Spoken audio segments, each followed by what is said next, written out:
He had left his village without any previous thought or plan.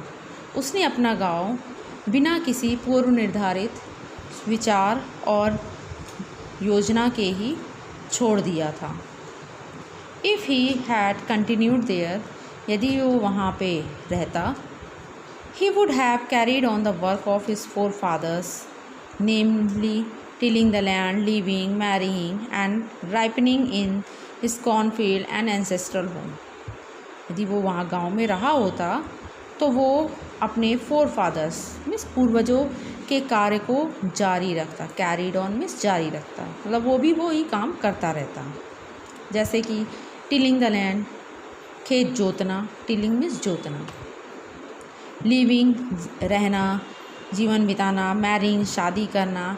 And ripening in his cornfield अपने खेतों के मैदान में फसल को पकाना. एंड एंसेस्ट्रल होम और अपने पूर्वजों के घर को संभालना. तो ये सारी जिम्मेदारी उसकी रहती है. But that was not to be. तो लेकिन ऐसा नहीं होना था. He had to leave home without telling anyone. उसे बिना किसी को बताए ही घर को छोड़ना पड़ा. हैड टू लीव मीन्स छोड़ना पड़ा. And he could not rest till he left it behind couple of 100 miles.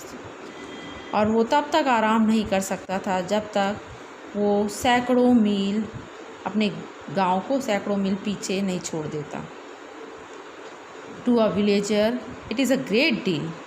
एक गांव वाले के लिए बहुत बड़ी बात है. ग्रेट डील बहुत बड़ा कार्य है. As if an ocean crowd flowed between. क्योंकि इस कार्य के बीच मतलब वो जहाँ गया है और उसके गांव के बीच एक महासागर, इन दोनों के बीच एक बड़ा महासागर बह रहा है. मतलब बहुत बड़ा संभव कार्य ने शुरू किया. He had a working analysis of Mankind troubles. उसे मनुष्य की परेशानियों का विश्लेषण किया.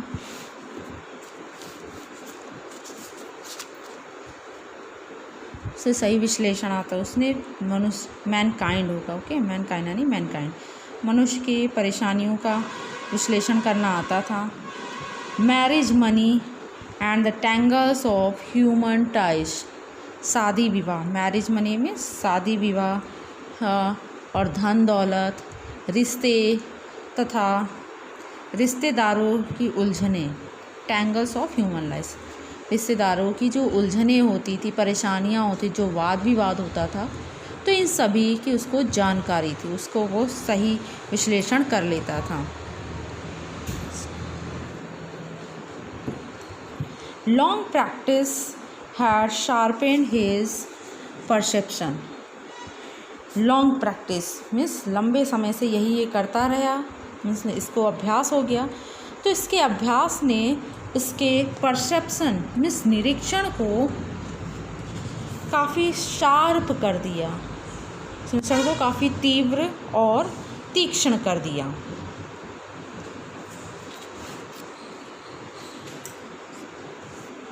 Within 5 minutes he understood what was wrong. 5 minute के अंदर ही वो समझ जाता था कि क्या गलत था. ही चार्जेस 3 pies पर क्वेश्चंस. वो प्रत्येक प्रश्न के लिए 3 पाई लेता था. मतलब जितने क्वेश्चन लोग पूछते थे तो उसके लिए हर एक प्रश्न के लिए 3 पाई. उस समय पैसे यही चलते थे. Never open his mouth till the other had spoken for at least 10 minutes. वो अपना मुंह तब तक नहीं खोलता था जब तक कि दूसरा व्यक्ति 10 मिनट तक बोलता नहीं था. मतलब वो अपना मुंह नहीं खोलता था और दूसरे व्यक्ति उसको बोलता जाता था, अपनी परेशानियां बताता जाता था. इससे वो गेस कर लेता था. Which provided him with enough stuff for a dozen answer and advices. जिससे उसको दर्जनों उत्तर और सलाह देने के लिए काफ़ी स्टफ़ मटेरियल उसको मिल जाता था. काफ़ी बातें मिल जाती थी, मसाले मिल जाते थे. when he told the person before him gazing at his palm, जब वो अपने सामने लोगों को बताता था तो gazing at his palm, तो उनके हथेलियों में gazing निहारता रहता था।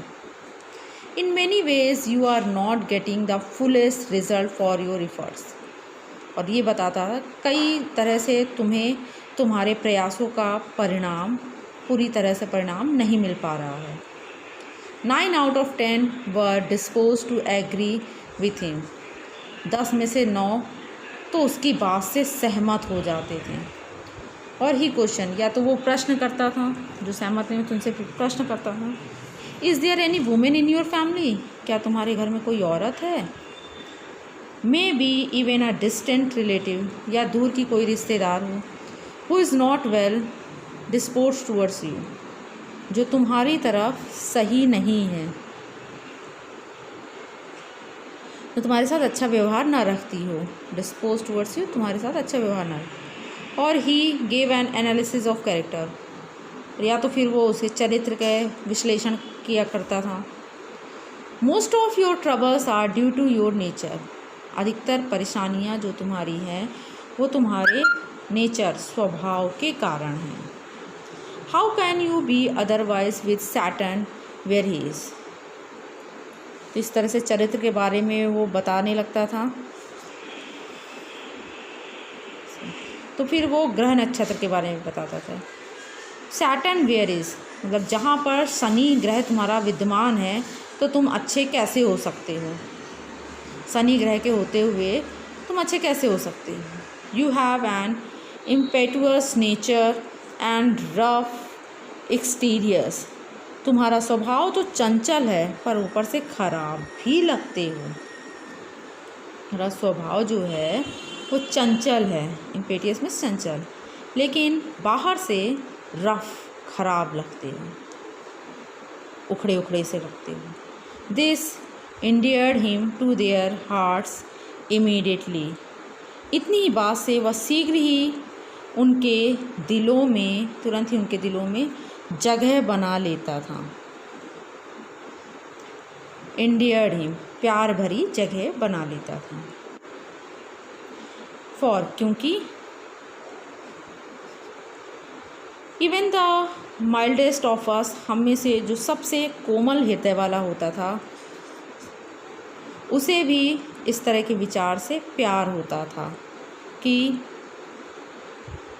वह बाहर से फॉरबिडिंग खराब प्रतीत होता है। आई होप ये आपको समझ में आया होगा। नेक्स्ट क्लास में देखते हैं आगे।